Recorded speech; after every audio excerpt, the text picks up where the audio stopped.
Assalamualaikum warahmatullahi wabarakatuh. Perkenalkan, saya Zaskia Desril dengan NIM 250201075. Kesempatan kali ini saya akan membahas materi tentang faktor-faktor yang mempengaruhi toksitas.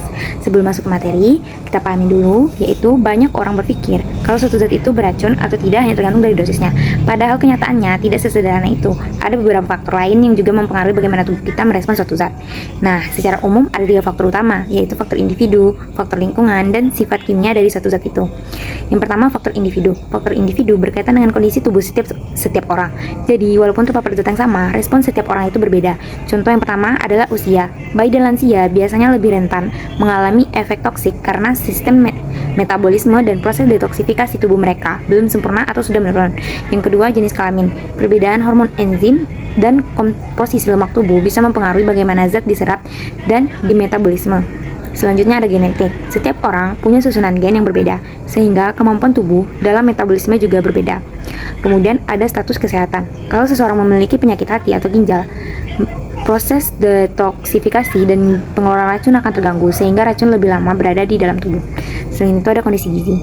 Orang yang kekurangan nutrisi, terutama protein, lebih mudah mengalami efek toksik karena produksi enzim detoksifikasinya berkurang.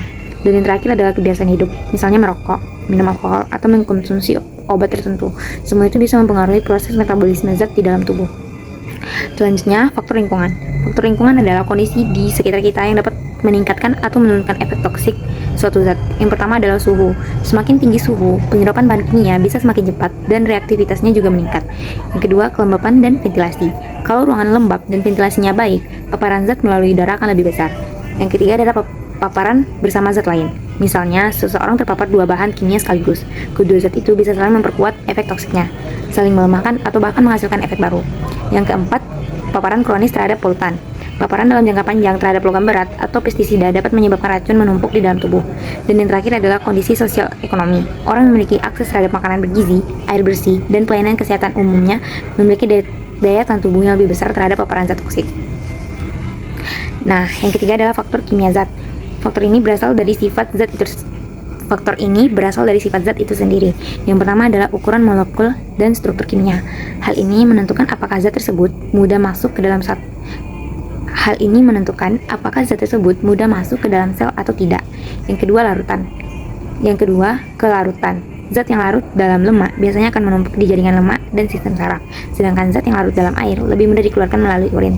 Yang ketiga, stabilitas dan reaktivitas. Semakin reaktif suatu zat, biasanya semakin cepat juga menyebabkan kerusakan jaringan.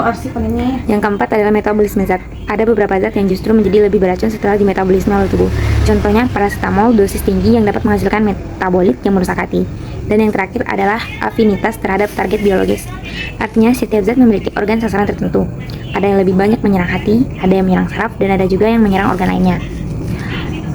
Nah, jadi dari pembahasan tadi, kita bisa memahami bahwa toksitas suatu zat tidak bisa dinilai hanya dari dosisnya saja. Kita juga harus melihat kondisi orang yang terpapar, lingkungan tempat paparan terjadi, dan sifat zat dari zat kimia tersebut. Kalau ketiga faktor ini dipahami dengan baik, kita akan lebih mudah dalam menilai risiko, mencegah keracunan, dan menentukan langkah penanganan yang tepat. Sekian presentasi dari saya. Terima kasih atas perhatiannya. Wabillahi taufiq wal hidayah. Wassalamualaikum warahmatullahi wabarakatuh.